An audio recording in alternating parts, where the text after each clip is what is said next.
Ну вот, как и обещал, ролик о встрече одного из конгрессменов с представителями Народного конвоя в Америке, где они рассказывают и даже показывают ему про действия полиции, которые пытаются ставить им палки в колеса. Плюс делятся еще некоторыми своими впечатлениями, рассказывают про то, насколько они упорно собираются бороться и так далее. Ролик покороче, чем предыдущий, 20 минут. Тоже очень интересно для общего понимания. Смотрите. You're already a like-minded individual, but we do need some help from you. Yeah. This has been probably one of the largest, I think it is the world's largest convoy. At one point we were 7,000 vehicles long and stretched over 30 miles. Wow.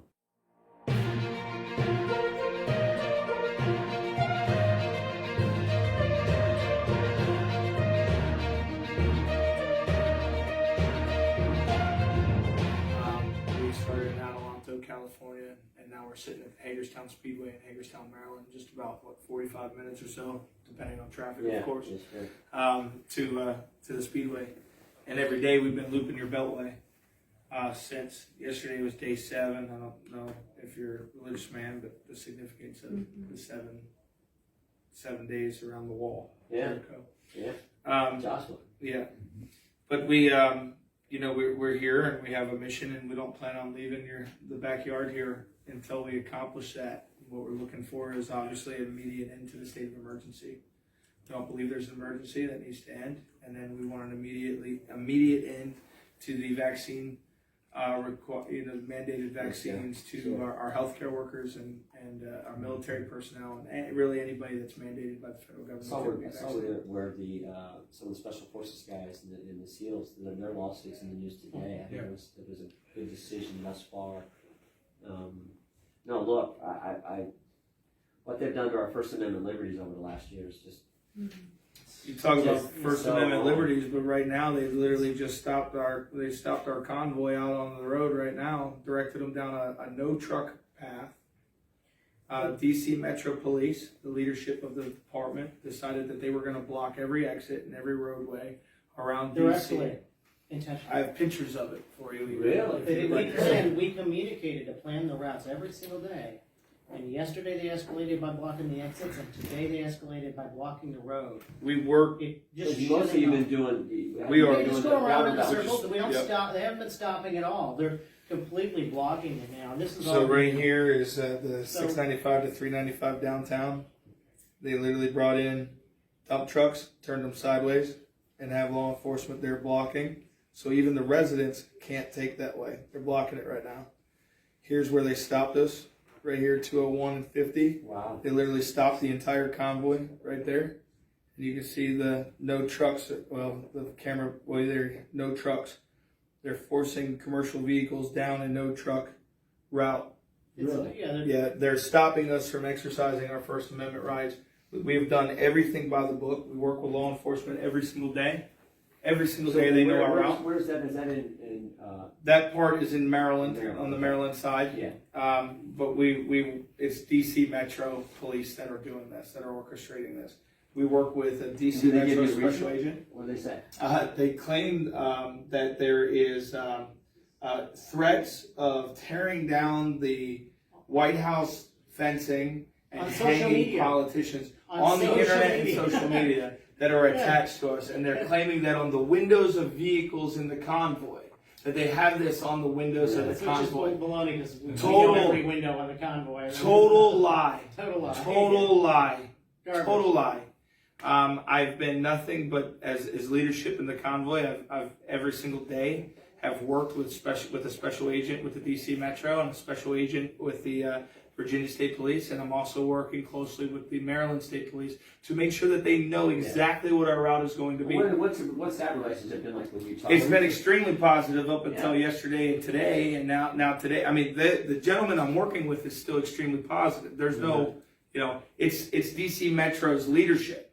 It's the officers. I mean, we're getting high fives and thumbs That's what I up figured. from all of the officers. The men and women behind the badge are behind us. It's clear as day that they're behind us. It's their leadership down here in D.C. that's orchestrating this. I mean, they're diverting taxpayer dollars right now to put dump trucks on the interstate and even stop the residents of D.C. from entering the city at this point because they're worried about a convoy. In there, so they make it tough on citizens, and of course, then they can, I guess, when they get upset, they can blame you, blame truck. Right, but that's the thing is, yesterday it was so dangerous. What they did yesterday was, and we weren't even taking any exits. They know our route. They know exactly what we're going to do because we tell them every day what we're going to do. And from Adelanto, California to here, we've never deviated off of what we said we were going to do. For 7 days, you told them, here's what we're going to do, and all 7 days you did the same thing. Yes. Now today they tell you, Yesterday, you can't do what you agreed to when you told the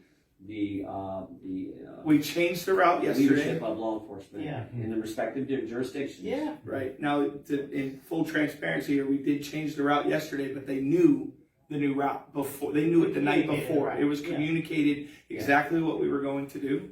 It's all commercially safe. It doesn't bring us into DC proper.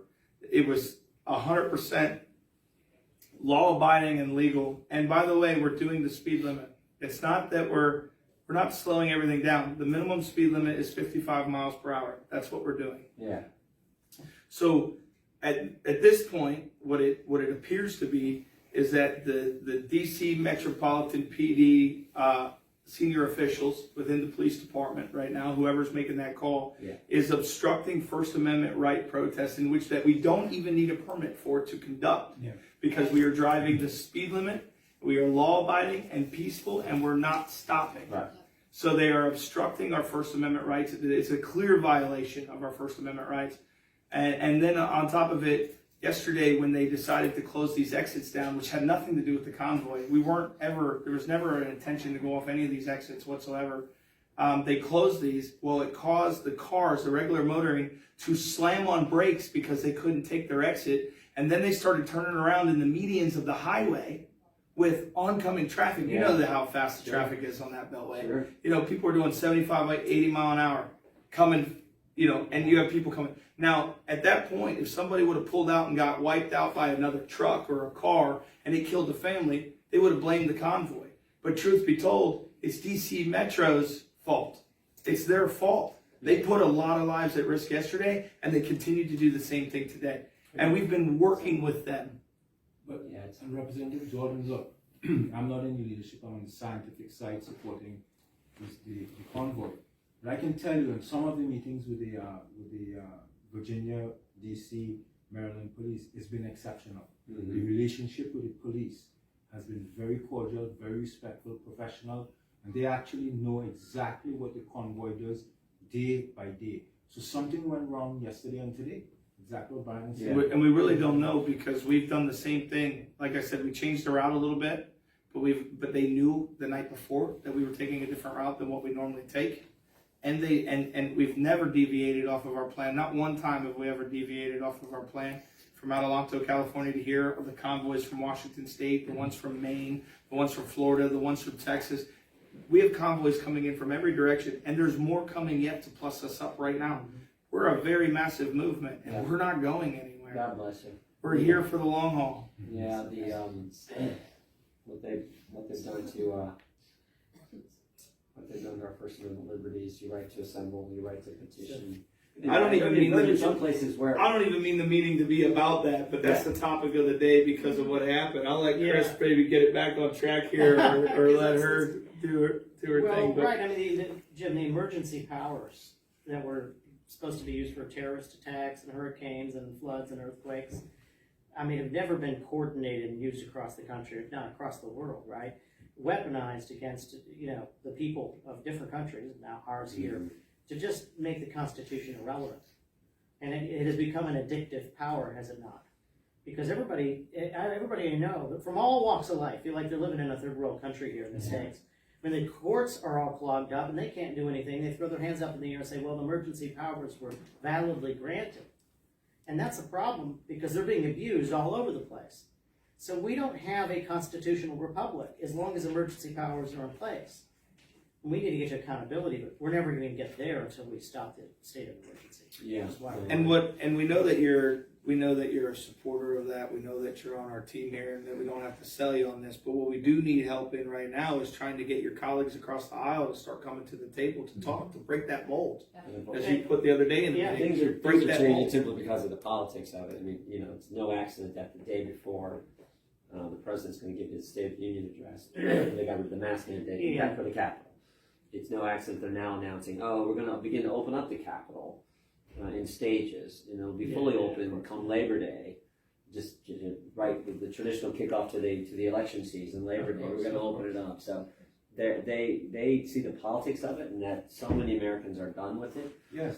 Just completely done with it. And plus, we know, I said this last night in the speech last night back home, everything they told us turned out not to be accurate. Right? Biden said he had a plan. He obviously didn't. Biden said he would never impose a mandate. Well, he certainly did. That's why we have the convoy, and the Supreme Court had to strike down the one on employers and employees for businesses over 100. They said it didn't come from a lab, it wasn't gain of function, and our tax dollars weren't used to finance it. All three of those look like they're false. They said the vaccinated couldn't get it, the vaccinated couldn't transmit it. They said there's no such thing as natural immunity, and they told us masks work. So that's 9 different things they told us that turned out not to be accurate. The country's figured it all out, and I think they appreciate the fact that you're standing up and saying the First Amendment matters. I mean, the trucker has become the scientist for America now in the world, and there's no science across the world, and these ladies can attest it, that supports any of the mandates or the underlying emergency declarations. There is no data or science. COVID is done, and the American people understand this. Omicron was our off-ramp. Governments need to be bold and grab Omicron and take this exit strategy. Yeah. Sadly enough, it takes the trucker to now stand up as a scientist for the country. And I would like these are our Angie's first. So, I'm an RN. I've been an RN for I've been in healthcare for nearly 30 years. I've been an RN since 2003. Most of my work's been done in Logan County. Yeah. When Biden became president, I decided, okay, I didn't want to pay their taxes, so I'm going to be a travel nurse. I'm getting out of Dodge. My tax home is still in Logan County, it's still in Bell Center. That got me an RV. We headed to Florida, to a free state. Yeah. So here I am. I'm trying to just adjust my life, just adjust my life so that I can survive. And so I get down there and I'm working happy-go-lucky. DeSantis is passing because he's passing all these wonderful bills that say that my antibodies count, because in October 2020, I had COVID. My husband had COVID.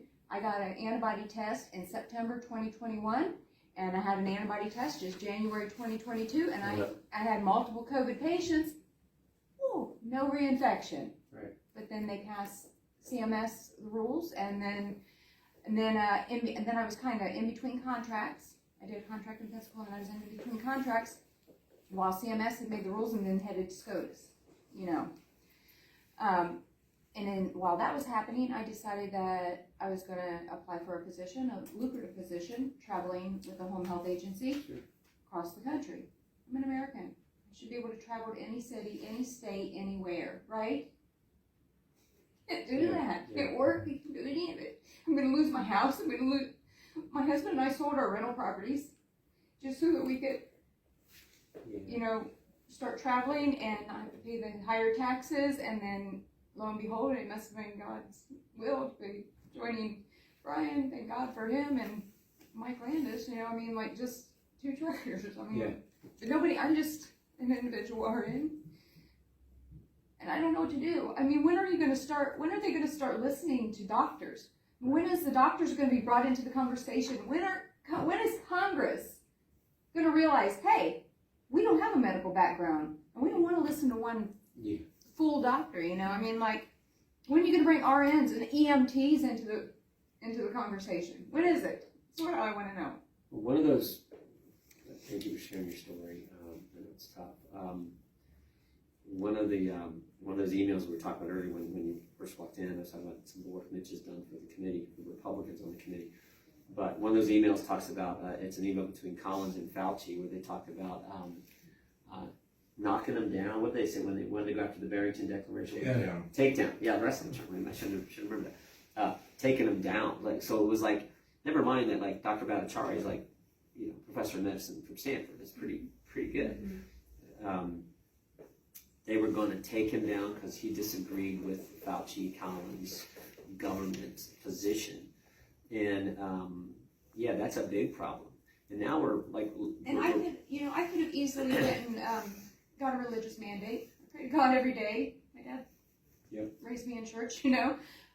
But who are they to say, like this lady right here, university, you'll have to tell them your story, but trying to give you an application on whether or not you're Christian enough. Who gets to decide that, whether or not you're Christian enough? I mean, if I get up one day and I decide I'm praying to God. Are you familiar enough with the religious tests that are being now widespread use? my buddy I got a buddy I talked to him last night. Actually, he's a doctor, orthopedic surgeon, and he's nervous about. He's actually taken the vaccines, but they're requiring him to get the booster. He's like, he just doesn't want to do it, and he doesn't want to do the religious thing either. Because he's a Christian guy. He just doesn't. He's like, I just don't think the science. That's his position. But hundreds of companies are actually making people fill out forms to state what they believe their deeply held belief is, and asking them their medical histories, and then rejecting their religious exemptions based on some form of a quota. Yeah. Or rejecting them before Sounds like a they're pretty even clear given. violation of the First Amendment. It is clear, but this is widespread. It's happening all over the place. And this kind of stuff is happening at the same time as people are taking down doctors and attacking them on their licenses. They're taking dark money, taking down lawyers, attacking who are fighting for election integrity. Go for their bar license. Yeah, I know. we know people getting phone calls from, well, The cancel culture mob out there will come Our after colleague you. will show this the is, rest they're going after independent media. Yeah. Anyway. Because I saw. Yes, it. yes. So I have actually two personal concerns of my own, and I have, if there's time, some concerns just from people that have given me their concerns and want me to stand for them here. So for every day last year, I had 3 jobs, and I worked almost every single day last year to save up money for paramedic school. I love riding the box. I love EMS. It is my passion.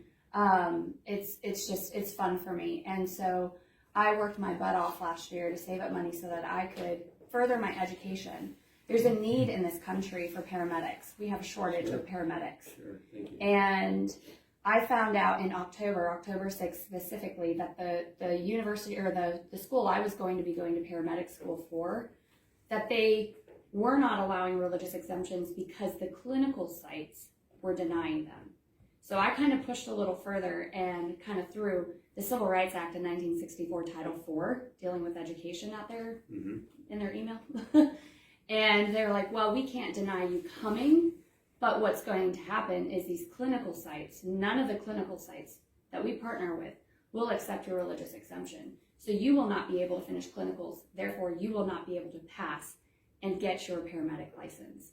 And so essentially I would be throwing $10,000 down the drain, and all that time, effort, energy last year that I spent raising money so that I could go to paramedic school. And so I've talked to many lawyers about it, I've researched it, I've talked to a lot of legal advisors about it.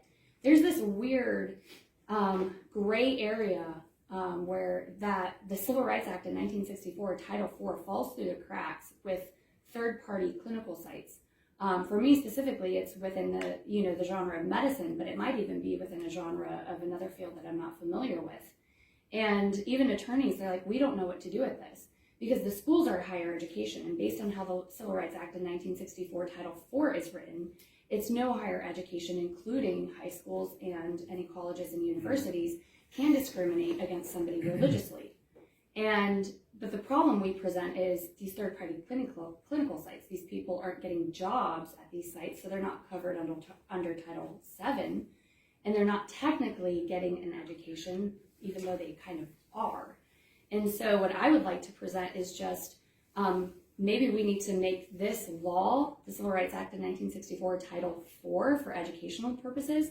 We need to add some clarity. We need to add some verbiage that is clarity that these sites where people have to go for furthering their education, partnering with a university, that they also have to accept these religious exemptions and they can't fall through the cracks. Good point. So there's a second, oh, go ahead. We'll talk Sorry, about we're running out of Oh, time. we're running Well, out we'll of get, time. but So, that's a but great can point. we We'll- get we'll have your our- legislative our cards staff people so they do can type that out in the Yeah. email and get Yeah. that sent over, and hopefully we can work with your office to get that going. Yeah. From the People's Convoy, I just want to say thank you for Thank meeting you. with us, and Our I want to formally invite you to come out to the Speedway and meet everybody, and get up on the. Our stage is a flatbed trailer from a truck. Yeah. So That's you the know stump, we'd as like they you to. We'd like you to come out and speak to them if you'll have us. You know, we'll gladly invite you down Yeah, thank you. to speak to some folks. God bless you all. Congressman Jordan, let me end by saying something that's very important. One of my good friends, he's a very elite special forces operator for the United States military. Yeah. I can't say anymore, and he doesn't describe exactly what he does. But he flies very secret missions the other side of the world, very dark places. He wrote me yesterday to say, Paul, you know, I stood back from the vaccine as much as I could, but my commander, for a particular operation they're sending me on, demanded that I take the vaccine, and I did 3 weeks ago. And it's devastating. I had terrible chest pain, and I went to the emergency. I went to the VA also, and they are already diagnosing myocarditis, elevated enzymes, D-dimer test, which means he has these microthrombi clots. I've put him on to a specialist cardiologist, actually my friend who I work with, Dr. Peter McCullough, Yeah. because this guy's in some trouble, and he's telling me, Paul, they want to deploy me, I can't move. They have spent tens of millions of dollars on me. That's what he told me, to train me because of who I am. Oh, I know. And I am now I flat. know. I have to tell you, the vaccines are ineffective and they're actually very dangerous. I'm speaking now as an academic scientist. I hope people understand this. Not only that, they're also medical desegregation, medical discrimination, and absolute HIPAA violations. Yeah. That's when we get a picture.